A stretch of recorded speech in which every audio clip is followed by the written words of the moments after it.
እዞም ሰብኣይ መሐመድ ጋዳፊ ይበሃሉ መራሕቲ ዓለም ኣብ ዝተኣከብሉ ህዝቢ ዓለም ብቴሌቪዥን ኣብ ዝከታተሎ ኣብ ቅድሚኦም ካሜራ ተተኺሉና ኣለወ ሲጋራ ወሊዖም በኽኽ እንተብሉ ኣብ ማእኸል መዘናግዕ እምበር ዓለም ብቐጣፈነወ ኣብ እትከታተሎ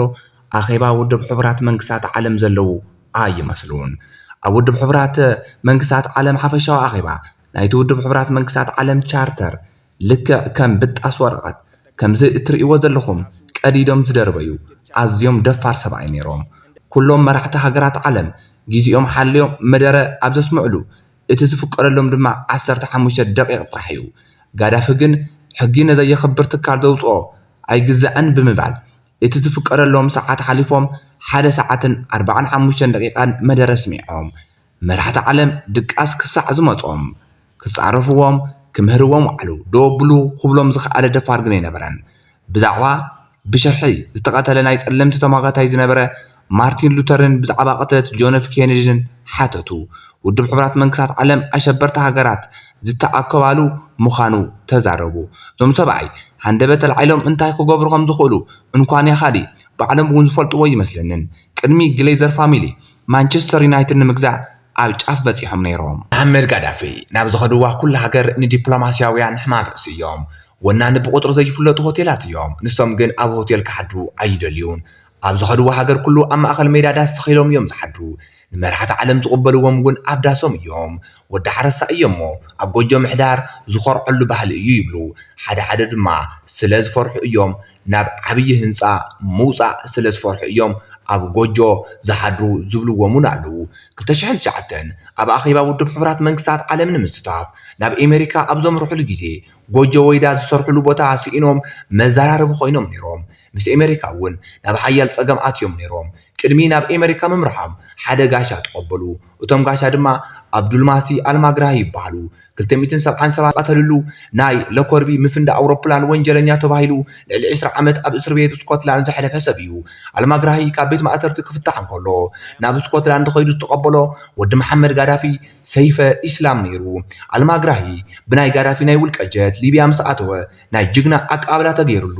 እዚ ተግባሮም ብወገን አሜሪካውያን ኣይተፈተወሎምን እቲ ምኽንያት ድማ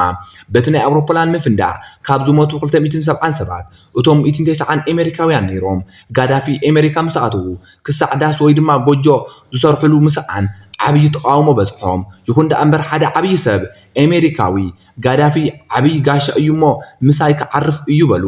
ዳስ ወይ ድማ ጎጆ ዝሰርሕሉ ቦታ ሃቦም እዚ ሰብ ናይ ሕጂ ናይ አሜሪካ ፕሬዚደንት ዘሎ ዶናልድ ትራምፕ እዮም ንሳቶም ምጸላእት ኮይኖም ቀተልዎም እንበሪ ጋዳፊ ስኑ ህዝቦም አቦ ነይሮም ምዕራባውያን ከም አመሎም ዲሞክራሲ ዘይፈልጥ እምባገነን መራሓይ እዩ ይብሉ ንሕና ግን ሓትቲና ሞሲ ጋዳፊ እምባገነን ተኮይኖም ዲሞክራሲያውያን ከነን መን እዮም ጋዳፊ ስልጣን መስሓዙ ካብ ህዝቢ ሊብያ ፊደል ቁጽር ዝኽእል 25% ጥራሕ ነይሩ ክሳዕታ ንሊብያ ኣይጠቀሙን ተባሂሎም ብግፍዒ ዝተቀተሉላ ዕለት ህዝቢ ሊብያ እቲ 25 ሚእታዊ ናይ መጀመርያ ድግሪ ነይርዎ ብሓፈሻ ድማ ዝተምሃረ ህዝቢ ድማ 83 ሚእታዊ በጽሒ ነይሩ ከም ናይ ጋዳፊ ኣረኣያ ትምህርቲ ናይ ክባር ነገር ዘይኮነስ ንኹሉ ወዲ ሰብ ዝግባእ እዩሞ ትምህርቲ ኣብ ሊብያ ነፃ ነበረ ንናይ ዩኒቨርሲቲ ትምህርቶም ንምክትታል ናብ ወፃ ሃገራት ዝኸዱ ተምሃሮ ናይ ትምህርቶም ወፃ ዝሽፈን ብመንግስቲ እዩ ተማሂሮም ዝተመለሱ ስራሕ እንተስኢኖም ስራሕ ክሳብ ዝረኽቡ ብማእኸላይ ናይቲ ደመዞም መንግስቲ ይኸፍሎም ነይሩ ስራሕ ረኺቦም እንተተቆፂሮም እውን ግብሪ ዝበሃል የለን ጋዳፊ ንህዝቦም ከምዚ ነይሮም ኣብ ዘመነ ጋዳፊ ዝኾነ ሰብ ሓዱሽ ሓዳር ክምስርት እንከሎ $50,000 ካብ መንግስቲ ይወሃቦ ጥዕና ዝህብ ዋላ ፈጣር እንትኾነ ናይ ጋዳፊ ሊብያ ግን ጥዕና ዝሰኣነ ህዝቢ ብምንታይ ክሕከም ኢሉ ዝጭነቕ ህዝቢ ኣይነበረን ኣብ መላእ ሊብያ ሕክምና ነፃ ነበረ እቲ ሕክምና ኣብ ሊብያ ዘይውዳእ እንተኾይኑ ናብ ዝሓሸ ሃገር ሊኢኹ ዘሐክሞም መንግስቲ እዩ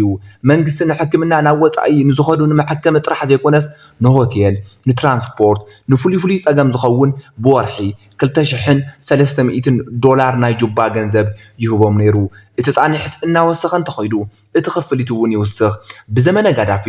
ኤሌክትሪክ ነፃ ነይሩ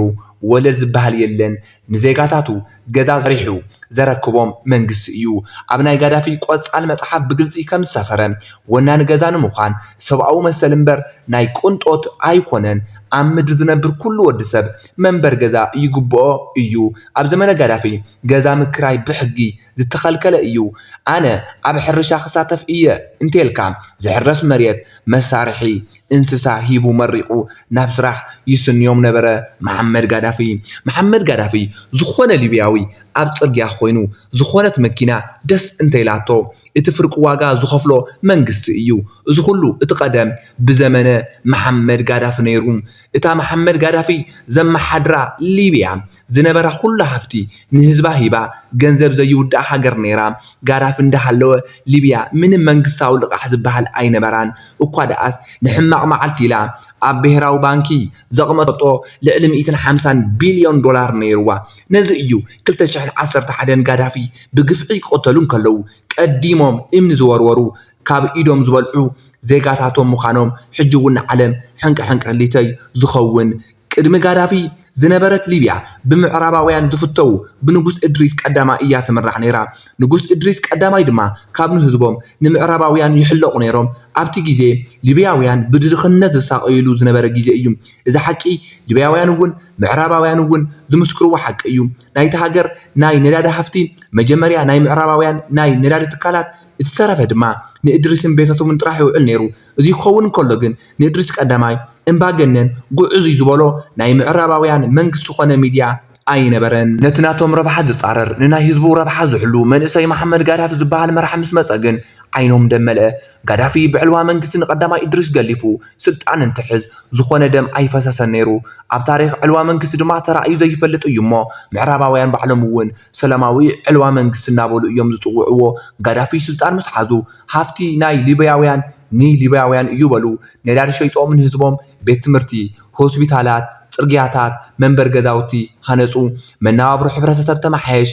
ሊብያውያን ኣብ ዓለምና ካብ ዘለው ኣዝዮም ጽሬት ዘለዎ ናብራ ካብ ዝነብሩ ህዝብታት ዓለም ኮኑ ንሳቶም ውዕለታ ረሲዖም መንበር ጋዳፊ ንህዝቦም ካብ ማይ ጽምኢ ዝገላገሉ መራሒ ነይሮም ኣብ ማእኸል ሰሃራ ምድረ ባዳ እትርከብ ሊብያ ዋላ ሓንቲ ዝወርድ ማይ ኣይነበራን ክሳዕ ጋዳፊ ዝበሃል መንእሰይ ዝመጸላ ወራዲ ማይ ዝፍጠር ዋላ ብተፈጥሮ እንተኾነ ጋዳፊ ዝበሃል ናይ ቁርጥ መዓልቲ ወዳ ግን እታ ብማይ ጽምኢ እትሳqa ሃገሩ ናይ ዓለምና እቲ ዝነውሐ ሰብ ስራሕ ወራዲ ማይ ንምህናጽ ቆሪጡ ተልዓለም እቲ ኾነታት ከምዚ እዩ 1950 ኣብ ሊብያ ነዳዲ ዓበቢ ቦታኡ ዝፍልፍለሉ እዋን ነይሩ 1953 ሓደ ኣፍራይ ነዳዲ ትካል ኣብ ደቡብ ሊብያ ነዳዲ እንዳውፅአ ሃንደበት ካሊእ ጠቃሚ ነገር ረኸበ ብማይ ጽምኢ እትሳቀ ሃገር ሊብያ ምስ ነዳዲ ማዕረ ዋጋ ዘለዎ ዝለዓለ ብጣዕሚ ብዙሕ ናይ ማይ ከርሲ ምድሪ ተረኸበ ንህዝብታት ሊብያ እዚ ዓብይ ብስራት ነይሩ ዝጥቀምሉ ተዝነብር ነይሩ ይኹን ዳ እምበር ሰትይዎ ማይ ሽኢኖም ዘይፈልጡ ንጉስ እቲ ናይ ከርሰ ምድሪ ማይ ምርካቡ ገር ኣይወሰድዎን እቲ ናይ ከርሰ ምድሪ ማይ ካብ ዝርከብ ኣብ መበል 16 ዓመቱ ስልጣን ዝተቆጻጸረ ወዲ 27 ዓመት መንእሰይ ኮሎኔል መሐመድ ጋዳፊ ወዲ ሓረስታይ እዩ እሞ ማይ ጽምኢ እንታይ ማለት ከም ዝኾነ ጠንቂቁ ይፈልጥ እዩ ስለ ዝኾነ ድማ ግዜ ኣያጥፈአን ስልጣን ምስ ሓዘ ናይ መጀመርያ ዕላማይ ማይ ንጸምአ ህዝበይ ማይ ምስታይ እዩ በለ እቶም ናይ ከርሰ ምድሪ ማይ ዝተረኸቦም ቦታታት ኩፍራ ስሪት ሞዛርክ ሃማዳ ቦታታት ናይ ማይ ዓቕሞም ተለክዐ ብኸመይ ብዙሕ ኪሎሜትራት ኣቋሪጾም ሰባት ናብ ዘለውዎ ከመይ ክበጽሑ ከም ዝኽእሉ ጽንዓት ተገበረ እቲ ፕሮጀክት ምስተዛዘመ መበል ሻምናይ ኣዝዩ ዝገርም ድንቃድንቂ ኮይኑ ናይ ምምዝጋብ ዕድል ከም ዘለዎ ተገለጸ ኣብ ማእኸል ምድረ ባዳ ሰሃራ 2800 ኪሎሜትር ንውሓ ዘለዎ ናይ ዓለምና እቲ ዝዓበየ ሰብ ስራሕ ወራዲ ማይ እዩ ክፍጠር ምስ ተፈጥሮም ዝቃለስ ፍልጠት ገንዘብ ግዜ ዝሓትት እዚ ፕሮጀክት ንምድላዋት ጥራሕ 14 ዓመት ወዲኡ እዩ 1983 ከም ኣቆጻጽራ ኣውሮፓውያን ናይቲ ፕሮጀክት ምነኹርና ተነበረ ሊብያውያን ናይ መጀመርያ ናይ ከርሰ ምድሪ ማይ ንምርካብ 5 ዓመት ጥራሕ ተጸቢዮም ብ2011 ጋዳፊ ምስ ተቐተሉ ቢልዮን ዶላራት ዝፈሰሶም ፌዝ 1 ፌዝ 2 ሙሉእ ብምሉእ ተዛዚሞም እቲ ፌዝ 3 ህንጸት ኣብ ከይዲ ነይሩ ኣብዚ ሕጂ ሰዓት 700ታዊ ሊብያውያን ዝሰትይዎ ማይ ጋዳፊ ካብ ከርሰ ምድሪ ዘውፅኣሎም ማይ እዩ ኣብዚ ሕጂ ሰዓት ብሽፋቱ እትምራሕ ሊብያ እቶም ናይ ማይ ጎዳጉዲ ነቶም ዓመጽቲ ከም ዓብይ መሳርሒ የገልግሉ እቲ ሓደ ዓማጽ መስተኻሊ እንተተጓኒጹ እቲ ናይ መጀመርያ ስጉምቱ እዞም ጎዳጉዲ ተቆጻጺሩ ነቲ ህዝቢ ብማይ ጽምኢ ምስቃይ እዩ ሎሚ ጋዳፊ የለውን እሞ እቲ ናይ ፕሮጀክት መወዳእታ ዝኾነ ፌስ 3 እንኳን ያሰርሖ ዘስታውሰውን የለን ንናይ ጋዳፊ ዓብይ ሕልሚ ሊብያ ትንእሶም ነይራ ሃገራት ዕራብ ተዋሂዶም ኣብ ሓደ መንግስቲ ክመሓደሩ ኣብ ሓንቲ ባንዴራ بحدا جنزب كنت عرادقو بحدا سراويت كحلو بروبوزالوم ني ليغ عرب أغربو مراتي حجرات عرب جن ناي قداف حساب أي تقبلون قدافي اتناي عرب وهدت أقاريتهم مستونيزيا تواهيدهم ناي عرب إسلاميك ريبابليك اتباع الهجر كمسرتو كمقاطعة أوروباويان شحن شعتميتن 74 ليبيا مستونيزيا نموهاد ولا انت تفرارمو توعلقن أو ورقة رح خوينو تريفو نتوم حجرات عرب نموهاد زحاسبوه تسفات لتقارطو نتي عرب ليج زغربوه بروبوزال اتشمو طرح قيروم ناب أفريقيا حبرت آتو مرحت حجرات أفريقيا أكيبوم يونايتد ستيت أوف أفريقيا اتبال حانت حجر نمسرت بلو سلطانهم أزيوم زفوتو مرحت حجرات أفريقيا جن اتحطو أي تقبلوون نسوم نايب حقهم يوم ناب تقبارون آتو جنا كبعدو مجزعة الناس أزيكونو حجراتن أنت 4 جزءاتهم زك على أساس نبر حجرات ناميبيا دوب أفريقيا زيمبابوي سيراليون ليبيريا كحجز جمرو استقبارهم بمعرباويان أي تفتولوا من أب أفريقيا جن تقبلنا ترخبوا بتوسخ دمع أفريقاويان نسلكي نإنترنت نتلفزيون أم معرباويان ساتلايتات تقعطنيا هنكون يبلنان بلو 300 مليون دولار مديبهم راسكم ستار سبها لتكال أتعيشهم أب قطرات أفريقيا نزركبوا سبات إنترنت نمبزح كلتشحن شوعتن عامة مهرت ساتلايت نابت أفر لعهو لاب جرين نيتورك زتبهال ناي تيليكومنيكيشن تكال كفيتهم أم مبدحت ين هاجرات أفريقيا أقل قلوت مهاب جمرو أخور قلقالوت أبزي بلان هاجرات أفريقيا ون عسرة هوتيلات كفيتهم نيرم يوم محمد قادافي أب زمن قادافي نبانك المعات أفريقيا وان حقازي ليبيا نيرا نداد زلوغو مهاجرات أفريقيا كابزبستي ناي معرباويان تكالات بمنقاف ناي بعلم ندادي بعلم كتقمو ناي أفريقيا ندادي بانكي استبحالة تكال نمتياش كله مصنعت غيرهم وديهم نيروم تشاد سودان نيجر ناي بعلم ندادي بعلم كوتو عبي دقف غيرهم يوم أفريقيا لمع مريتين أفراي من إسيحيزا فصم كتام يبلان يبلو نيروم محمد قادافي بتوسخون أفريقيا حادث أنكارا متعدادي جنزب بمحتام كتتعدادق مأخلاي بانك أفريكان أب أفريكان زكايرو لمعاتا زحجز ناي أفريكا إنفستمنت بانكي كتايش الله يزبها المتنعت غيرهم نيروم محمد قادافي ناي ليبيا إيكونومي بعبلا للنت منقس تحز سلاز قبرو اتناي ولك عودي كعبي أي قبرون النابلو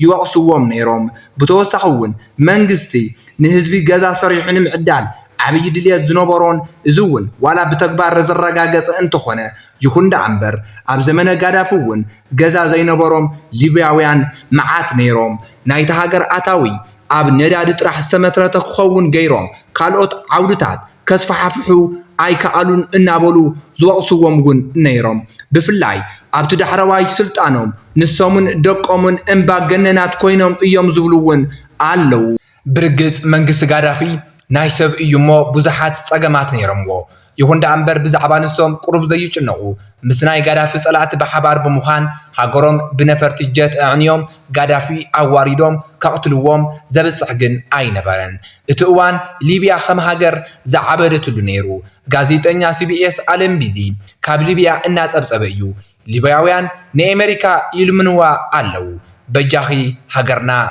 ببومبي اعنولنا نحادا كابتوم سلفنياتات صقعلو حاتوتو اتغازيتنيا ابزمت كعتي سلاماويان سبات انت تقوديومك نايتي ليبياوي سلفنيا اتمرسي بطعمي مدنساوي نيروم اتصلاله توديو قادافون بقفعي تقاتلو بدليت حزبا ليبيا ناب حمد كاب زغيرو حقرات نايت حانتي مرحي زغونو باراك حسين اوباما اب سلطان زمانكم كاب زوسنكم ووسانتات انتا يناس حكم تباهيلهم قادافي مسكتلنايو بزعبا مساء ليبيا منم تلمي اي نبرنان إذ مقباري عزيين ناس حبلو